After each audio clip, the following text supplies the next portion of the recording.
Bueno, el domingo pasado empezamos a hablar sobre el tema de las promesas, que de alguna forma, pensando en el nacimiento de Jesús como la mayor promesa cumplida de parte de Dios, me pareció que era interesante por ahí acercarnos a este tema. El domingo pasado hablamos un poquito de las promesas entre personas, ¿sí? Y algunas características de las promesas de Dios que hablaban más de Dios y su carácter que de nosotros, ¿sí? Este domingo vamos a estar hablando otra vez un poquito de las promesas, acerca de que las promesas no son todas iguales. El domingo que viene hablaremos seguramente, yo no le voy a decir al pastor que tiene que hablar, pero imagino que hablaremos del nacimiento de Jesús. Y el último domingo hablaremos de las promesas cumplidas de este año y de las promesas que hay en la palabra para lo que viene. ¿Está bien? Ustedes saben que cuando uno lee la Biblia, la Biblia no se puede leer como un libro cualquiera. Algunos creen que la Biblia está mal armada, que la Biblia debería empezar por Mateo, porque la gente que se convierte empieza a leer la Biblia, Génesis, como cualquier libro, y hasta que llega a los evangelios pasa bastante. Pero hay toda una serie de reglas, digamos, para poder entender la Biblia correctamente. Hay que entender el contexto, quién escribió, a quién le escribió, en qué época, cuál es el género literario que está escrito, porque la Biblia tiene distintos géneros literarios. Uno no se puede arrimar a la escritura y leerla como cualquier otro libro. Bueno, algo parecido a eso pasa con las promesas. Las promesas no son todas iguales. Las promesas tienen un contexto. Creo que parte del riesgo de este tiempo es que se disparan promesas así porque suenan bien, o porque están buenas, porque están lindas, porque hay un buen deseo atrás de esa promesa, pero no necesariamente lo que estamos diciendo es lo que la Biblia dice.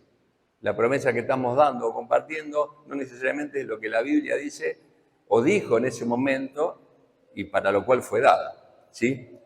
Entonces, quisiera que pensemos un poquito en esto y después tratar de terminar pensando un poquito en el sentido que tienen las promesas para nuestra vida. Ustedes saben que hay promesas que son incondicionales y hay promesas que son con condición, ¿sí?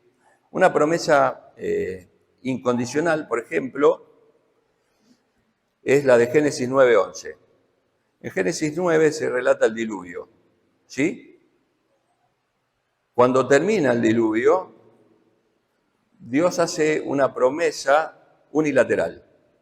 Y dice en el versículo 11, estableceré mi pacto con ustedes y no volveré a exterminar ningún ser con aguas de diluvio, ni habrá otro diluvio que destruya la tierra. Si ustedes recuerdan, el diluvio viene por la maldad del hombre, ¿sí? La maldad creció y Dios dijo, no resisto más esto, los voy a eliminar a todos, salvo a Noé con su familia. Y después que sucede todo eso, y las aguas bajan y Dios se vuelve a relacionar ahí con Noé, le dice, bueno, yo prometo que nunca más voy a mandar un diluvio a la tierra. Es una promesa. Y dice, pondré el arco iris como señal de este pacto. ¿Sí? A todos nos gusta el arco iris, ¿sí? Es hermoso el arco iris, ¿no?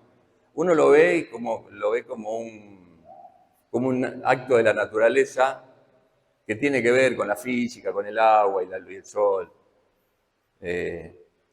Lo que nos debería pasar cuando vemos el arco iris es recordar que Dios es fiel. Porque el arco iris Dios lo puso como señal para los seres humanos, para que recordemos que Dios prometió que nunca más iba a haber un diluvio. Lo podrán explicar físicamente, nosotros desde la Escritura creemos que un arco iris es señal de fidelidad de Dios. Las promesas Dios las dio justamente para que nosotros recordamos quién es Él, para que reconozcamos quién es Él.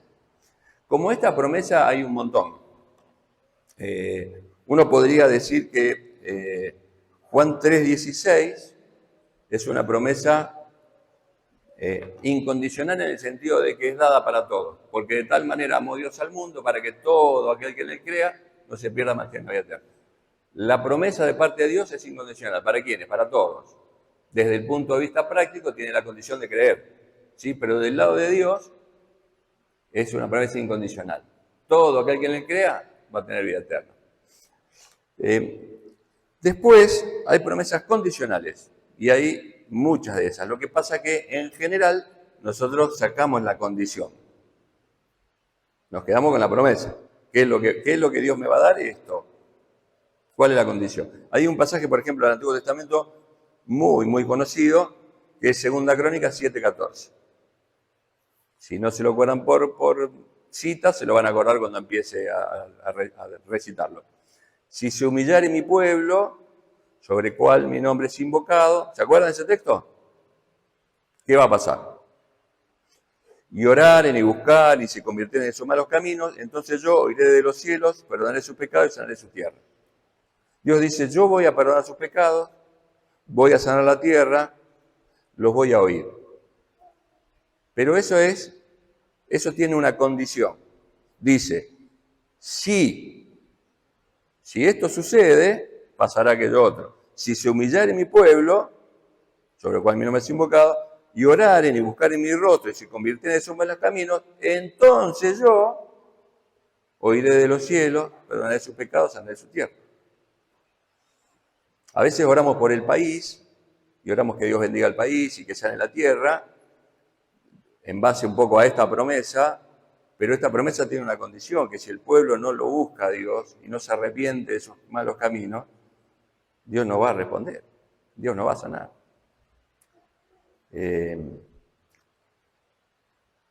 Creo que es el mayor riesgo de las promesas, sobre todo de las que son condicionales, de acercarnos a la Escritura, a la palabra, y agarrarnos de la partecita que nos parece que está bien, que está buena, que nos gusta, y olvidarnos de la condición. Eso es una trampa o una mentira. ¿Sí? Una promesa con condición, donde la condición no se cumple, por más que la digamos con fe y todo, es una trampa. Las promesas pueden tener diferentes destinatarios. Pueden ser, como decíamos, promesas como universales, como Juan 3:16, ¿sí? Es para todos. Hay promesas que son personales, que Dios le dio a una persona en un determinado momento, en un momento histórico, para una situación específica. Y en la Biblia va a encontrar un montón de esas. Muchas veces sobre esas promesas nosotros hacemos promesas generales. Algunas de esas promesas pueden tener correlación, después las vamos a ver. Que fue prometido algo a una persona, pero después uno ve a lo largo de la Biblia, por ejemplo, que Dios va a estar contigo. Dios se lo dijo a varios, pero también Jesús se lo dijo a todos los discípulos y a su iglesia. ¿Sí? Entonces hay promesas que uno puede tener una correlación, pero hay promesas que fueron específicas para una persona, para un momento determinado. Hay promesas que Dios le da a la iglesia. ¿Sí? Por ejemplo, todas las cartas de Juan, del Apocalipsis, donde Dios dice, al que venciere tal cosa, son promesas que Dios le está dando a las distintas iglesias. ¿Sí? Mateo 28:20 es una promesa que Jesús le da a la iglesia. Y después hay promesas que podríamos decir que son generales, pero que la aplicación debería ser particular. Por ejemplo, ¿quién cree que Dios es su proveedor? ¿Está bien? Creemos que Dios es nuestro proveedor porque se enseña en la palabra. Dios es nuestro proveedor. Ahora, ¿eso quiere decir que en algún momento no tuvimos algún tipo de escasez? No, ¿no es cierto? Todos hemos tenido algún momento algo que no tuvimos. Pero si Dios es mi proveedor, ¿cómo me va a faltar algo? Parece que fue una contradicción.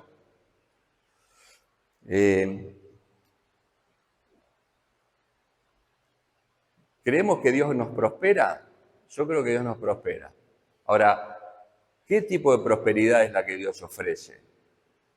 Porque uno podría decir, bueno, yo no tengo casa, no tengo ni para pagar el alquiler, no tengo esto. ¿De qué prosperidad me hablas? ¿No? Entonces, a veces decir a la gente livianamente, cree que Dios te va a prosperar en todo, bueno, eso no se ajusta mucho a lo que la Escritura dice. Pablo dice, sé vivir en abundancia y sé tener escasez. Sí, ¿Un cristiano puede vivir en escasez si Dios es su proveedor? Sí, claro que sí. Dios no deja de ser fiel ni proveedor porque haya un momento o un tiempo de escasez.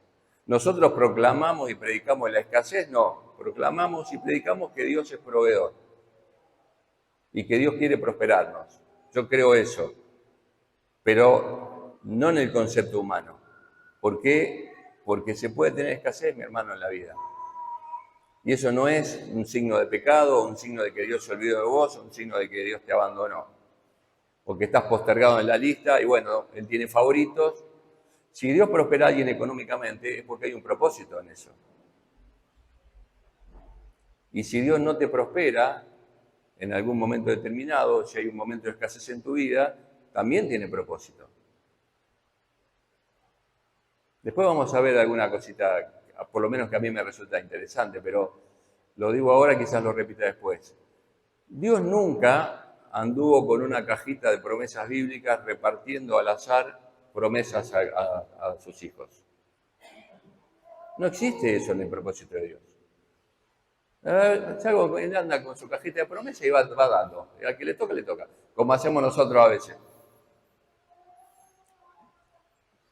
Dios, las promesas que dio, lo dio en un contexto determinado, con un propósito determinado. Dios no hace nada al azar. Dios todo lo que hace, lo hace con propósito. Y lo que pasa en tu vida es porque hay propósito. ¿Sí? Entonces, estas promesas que son generales, hay que tener cuidado cómo se las aplica. ¿Dios es tu sanador? Sí, ¿no es cierto? Creemos que Dios nos sana. Ahora, ¿Dios te sanó siempre o Dios sanó siempre cada vez que vos pediste sanidad? No, ¿no es cierto? En ningún caso. Ahora, probablemente a ustedes les haya pasado lo mismo que a mí, que escuchó más de una vez declarar gente sana en nombre de Dios que nunca se sanó. ¿Les pasó eso? Yo tengo varios recuerdos. Quizás uno de los que más tengo es porque era joven. Y una familia entera se apartó de la iglesia. No sé si habrá vuelto, espero que sí, pero hasta que yo supe se había apartado de la iglesia porque su hija tenía cáncer y estábamos orando para que Dios la sane y alguien alguna vez le dijo, tu hija ya está sana. Dios la sanó. Y su hija terminó muriendo de cáncer meses después y de alguna forma esa familia sintió que Dios había fallado. Si Dios había prometido que ya había sanado, y la hija se murió de la misma enfermedad, de alguna forma Dios falló. ¿Dios falló? ¿O falló la persona que dijo en nombre de Dios algo que Dios nunca dijo? Con esto de las promesas hay que tener cuidado y temor. Temor de Dios, digo. Uno no puede andar diciendo, Dios me dijo tal cosa y tal otra y tal otra. A mí me ha pasado muy ocasionalmente que Dios me ha mostrado alguna cosa puntual para alguna persona y yo con mucho temor he dicho, mira, entiendo de Dios esto, confirmarlo con Él, creo que Dios va a hacer esto o quiere esto. Muy ocasionalmente me ha pasado. Ahora, una promesa mal aplicada puede ser de tropiezo, pero no anula que la promesa sea cierta a nivel general. ¿Se entiende, no? Entonces, cuando nos acercamos a las promesas, tenemos que hacerlo con algunos cuidados. Por ejemplo, esto de que Dios, decir que Dios sana o que Dios sanó proféticamente o declarando algo que va a suceder, muchas veces lo que provoca es ir al otro extremo. Entonces yo no oro por sanidad. Tengo compañeros que creen que Dios no sana. Compañeros de trabajo, de sociedad bíblica, que creen que Dios no sana. Entonces no le tiene a su hija enferma y no le pide a Dios nada. Porque, bueno, yo creo que tenemos irnos a una banquina. Han manejado a veces que han volanteado por un lado y se van a la banquina y volantearon y terminaron en la otra banquina. Bueno, acercarnos a veces a una banquina nos puede hacer correr el riesgo de irnos a la otra. ¿Dios sana? Dios sana. Ella me dijo que no va a dar testimonio, así que no la voy a hacer pasar, porque soy bueno. Nosotros tenemos acá. Tuvo SIDA durante un montón de tiempo. Y Dios la sanó de SIDA. Normalmente se dijo que el SIDA es una enfermedad incurable, ¿no? Dios la sanó de SIDA. Todos los análisis le empezaron a dar negativos desde un momento durante un montón de tiempo. Hace algunos meses atrás, en sus análisis de control, vio que se había reactivado el SIDA. El virus se había reactivado, ¿sí? Después de muchos años. Y ahí estuvo orando ella, seguramente su familia, y nosotros como iglesia, algunos sabiendo por qué estábamos orando y otros solamente orando por los análisis de Claudia. Esta semana salió el resultado del análisis negativo.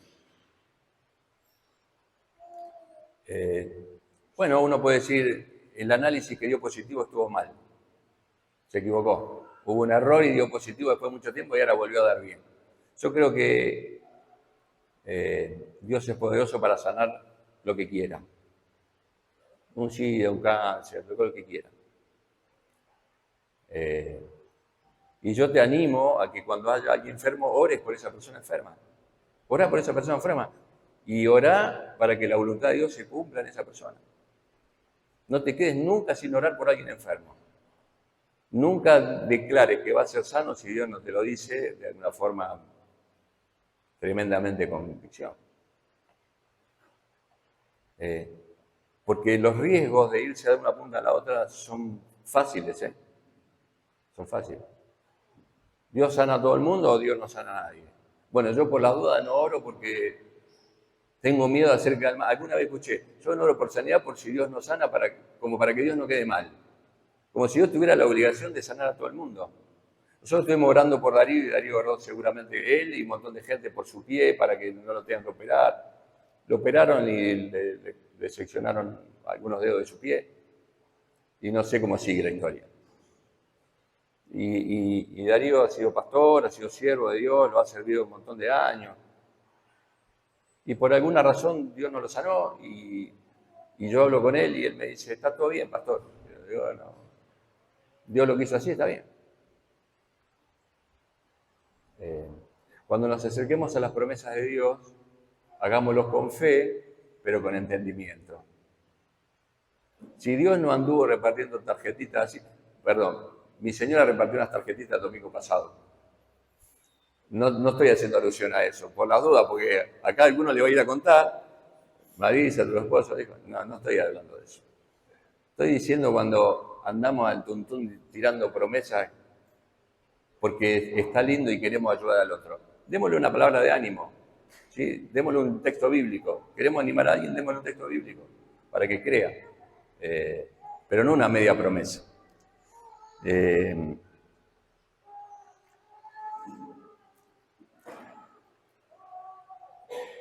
Algunas promesas que repartimos allí. Quizás parte de esto alguna vez me despertó a mí con Josué, de esto de las promesas generales o particulares.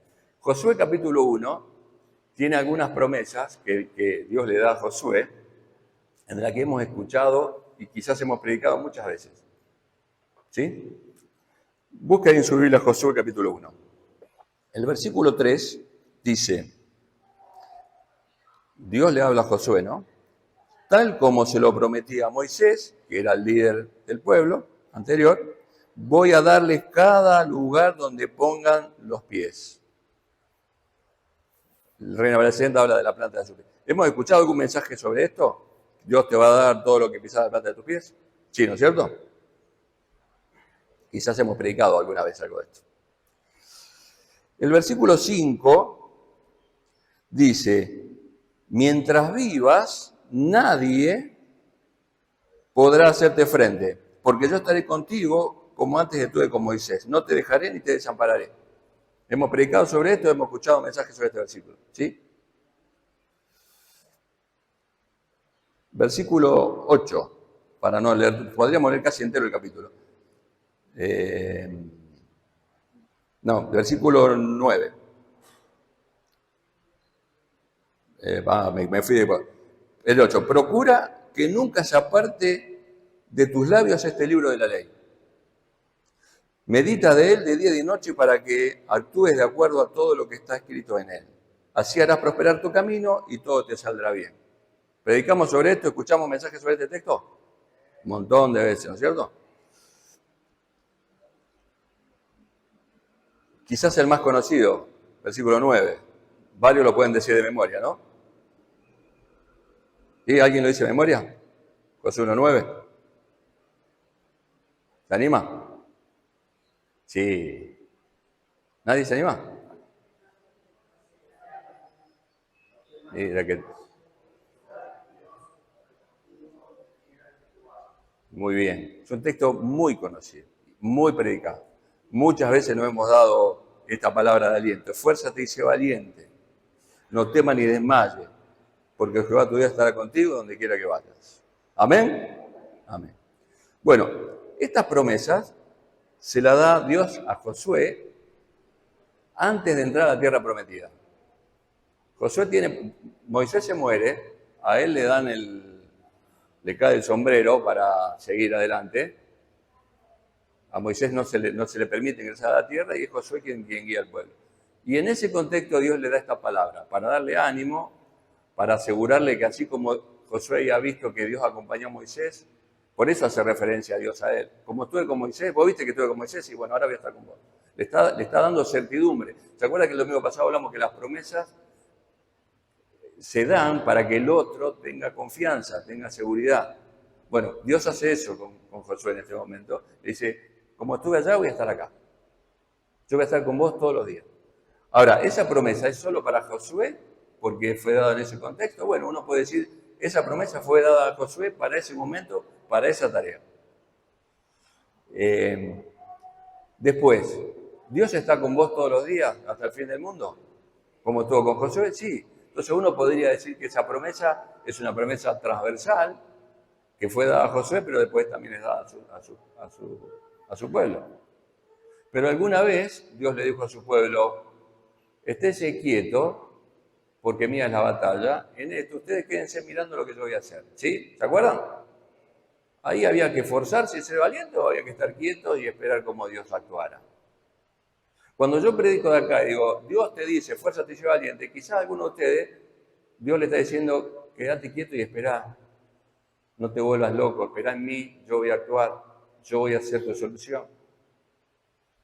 Entonces, hay promesas que fueron dadas específicas y si uno las tira así, parece que si yo no la agarro, yo estoy en pecado.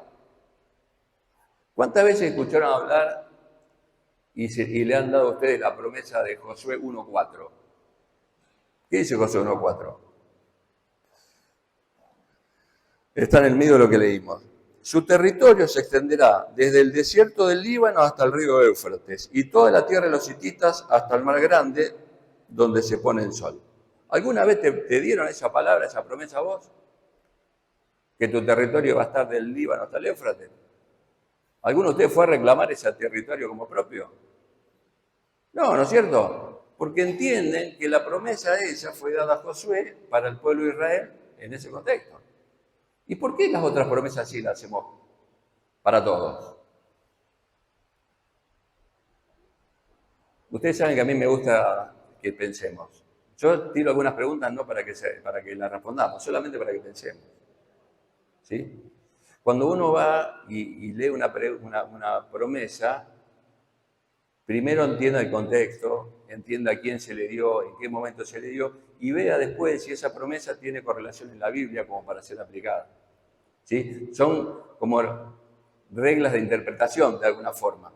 Siempre se habla de cómo interpretar la Biblia. Bueno, las promesas yo creo que tienen algo de esto. Después tenemos un montón de otras. Yo voy a hacerla corta porque el miércoles pregunté a los que vinieron quién eran amigos de Jesús. Y todos levantaron la mano. Supongo que si pregunto quién es amigo de Jesús hoy, todos levantarán la mano, ¿verdad? ¿Sí? Porque Jesús dice que es nuestro amigo, ¿o no? ¿Dice eso? ¿Seguro que dice eso? ¿Sin condición? Juan Juan 15, 14. Ustedes son mis amigos si hacen lo que yo mando. ¿Tiene condición o no tiene condición ser amigo de Jesús? Si yo vuelvo a preguntar, ¿son amigos de Jesús? ¿Somos amigos de Jesús? Quizás alguno, con el versículo completo, lo piensa 2 veces. ¿Estoy haciendo todo lo que Jesús manda para que Él me considere su amigo? ¿O me quedo con que Jesús dijo, soy tu amigo? Si yo pongo en un texto bíblico, Jesús dijo, ustedes son mis amigos, ¿estoy mintiendo? No, dijo eso, pero había una condición. Otro texto muy, muy lindo. ¿Y conocerán la verdad? Amén. La verdad es Cristo. Si conoces a Cristo, conoces la verdad. Y si conoces a Cristo, tenés libertad. Amén. ¿Estamos de acuerdo en esa doctrina? ¿El texto dice solo eso o dice algo más? ¿Qué dice el versículo anterior? Juan 8:31. Entonces Jesús dijo a los judíos que habían creído en Él: si ustedes permanecen en mi palabra, serán verdaderamente mis discípulos y conocerán la verdad, y la verdad los hará libres. Hay condición antes. Si ustedes, ustedes permanecen en mi palabra, serán verdaderamente mis discípulos, y si son verdaderamente mis discípulos, conocerán la verdad, y la verdad los hará libres. Es una consecuencia, una cadena de cosas. No arranca en conocer la verdad, arranca en permanecer en la palabra. Si permaneces en la palabra, vas a ser discípulo. Si sos discípulo, van a conocer la verdad. No podés conocer a Cristo, conocer en el sentido profundo, si no permaneces en la palabra y si no sos discípulo. Y para ser verdaderamente libre, tenés que ser discípulo y tenés que conocer la verdad. No es exactamente lo mismo, ¿no? Ahora, ahí uno puede hacer varios clics y decir, pero entonces Cristo no me libertó. Sí. Al creer en Cristo, vos fuiste libre del pecado, del poder del pecado y de la muerte. Pero lo que está hablando es que para ser discípulo y conocerlo a Él, hay que permanecer en la palabra, ser discípulo, para ser realmente libre. Uno podría quedarse un montón de tiempo viendo los condicionales de la fe, que me parece que en un punto es lo más rico para madurar en la fe, para crecer en la fe, para no abrir el pico, como suelo decir, como un pollito y que te pongan la comida en la boca y vos tragás lo que te dicen. Hay que conocer la palabra y hay que entender la palabra. Y te voy a animar 1 y 1000 veces. Lo he contado, creo que, no sé si acá, pero a algunos se lo conté. Cuando yo viajaba con Sociedad Bíblica tenía un pastor de una congregación muy humilde, en Corrientes, pero muy humilde, y él predicaba en Reina Valera 60. Y yo le decía, ¿no te parece que sería mejor por ahí darle otro tipo de texto bíblico para que la gente lo entienda más fácil? Y me dice, yo predico en Reina Valera 60 porque así ellos necesitan que yo se lo explique. Un capo. Le leía difícil para que la gente no entendiera, entonces él podía explicar. Yo siempre pensé que ese pastor nunca entendió nada. Lo mejor que te puede pasar a vos es acercarte con el Espíritu Santo que vive en vos a la palabra y entender la palabra. ¿Sí? Pero léela entera. ¿Sí? No te quedes con los pedacitos que te gustan o que te hacen bien. Porque los condicionales es el precio a pagar. La promesa es lo que viene, ¿sí? ¿Qué es lo que te da? Pero el condicional es el precio a pagar. Es como tu sueldo de cada principio de mes. Para cobrarlo tenés que trabajar. Salvo que te enfermes, tengas parte de enfermo y te paguen igual. Si no trabajás, no cobras. Quisiera terminar con esto.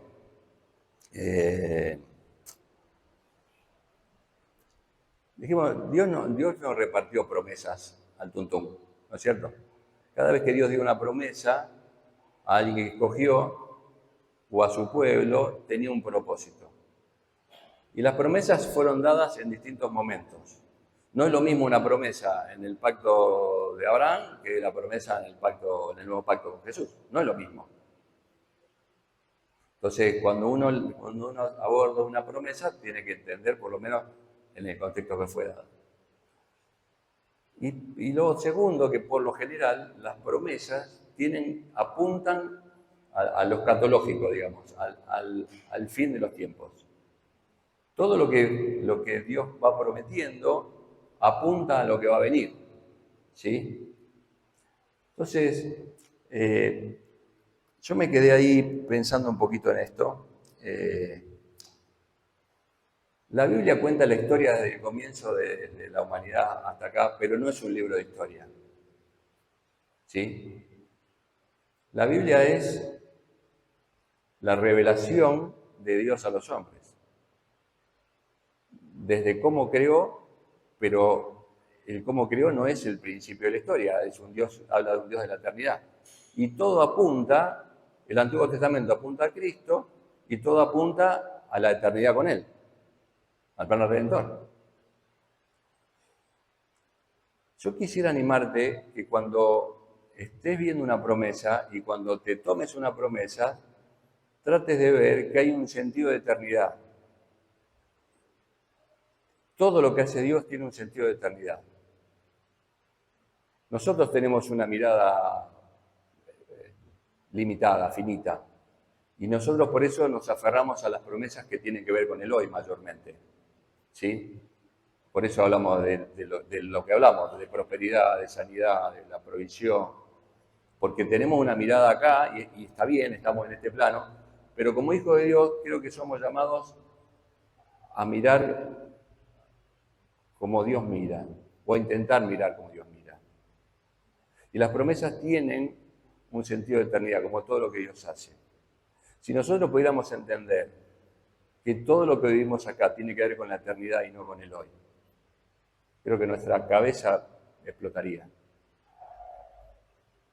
Porque lo que vos estás viviendo hoy, de alguna manera, es para que lo conozcas a Él. La promesa que Dios te da es para que lo conozcas a Él. Dios no te promete algo para que vos zafes, te promete algo para que lo conozcas. Te promete algo para que veas que el que promete es fiel. Te promete, te dice, mira, va a pasar esto, y cuando pasa, vos decís, y pasó. Y sí, si Dios es eterno, ya sabe lo que va a pasar. Dios promete y después va ajustando la historia a lo que prometió. No sé si alguna vez pensaste en eso, alguna vez lo pensaba. Y Dios va prometiendo y después acomoda las cosas para no ahorrarle a lo que dijo. Dios es eterno y ya conoce nuestro pasado, nuestro presente, conoce nuestro futuro, sabe lo que sabe todo. Entonces te va a decir, te va a prometer lo que va a pasar porque ya está ahí. Entonces, si te está pasando algo complicado, lo único que Dios quiere hacer es revelarse a tu vida para que vos lo conozcas. Hoy estábamos en la clase hablando, no sé, estábamos hablando del bautismo, terminamos ahí, como nos pasa habitualmente. Pero cuando uno está en escasez o en necesidad, ¿Dios te quiere hacer sufrir? No. Dios quiere que vos lo conozcas como tu proveedor, como tu suficiente. Porque si nunca tuvieras escasez y naciste en una familia que siempre tuvo todo y nunca te falta nada, ¿cómo vas a saber que Dios es tu proveedor y va? Todo lo que nos pasa, es para que lo conozcamos. Dios no hace las cosas al azar, Dios no va improvisando. Uy, se me escapó hoy Allen. Me acordé, vení que te tiro esta promesa ahí. No funciona así. O te tiro este problemita ahí para que me busques. No funciona así. Dios no improvisa. ¿Sí? Dios lo que quiere es que les conozcamos. Todo lo que hay en la Biblia es para revelarse. Todo. Para que el mundo lo conozca y crea en Él. Y como sus hijos, lo mismo. Lo que te pasa, puedes decir, te estaba mirando a vos, Coquita. Me caí de la escalera. Y para él, ¿qué quiere Dios con esto? Si sabe cómo estoy. Si sabe que no puedo. No me puedo quedar quieta y me necesitan. Bueno, yo no soy Dios y no voy a poder explicar las cosas que hace Dios. ¿Por qué te cortaron un par de dedos, Darío? Perdón la crudeza, pero qué sé yo, no lo sé. Pero sí sé que hay propósito en Dios, siempre hay propósito en Dios. Que Dios nunca se descuida, que Dios nunca nos abandona, que lo que nos pasa es para que nosotros nos acerquemos a Él, para que inclinemos nuestro corazón a Él de alguna forma, quizás diferente a la que la veníamos haciendo. ¿Sí? Yo te animo a que creas con todo tu corazón en todas las promesas que hay en la palabra, pero hacelo con entendimiento. ¿Sí? Y lo que Dios te diga, agárralo con los dientes, porque va a pasar. Porque Dios es fiel para prometer y para cumplir. Amén. Oramos.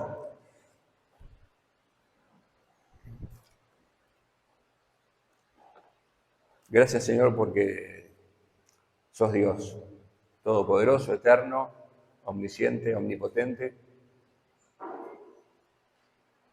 Creemos en vos.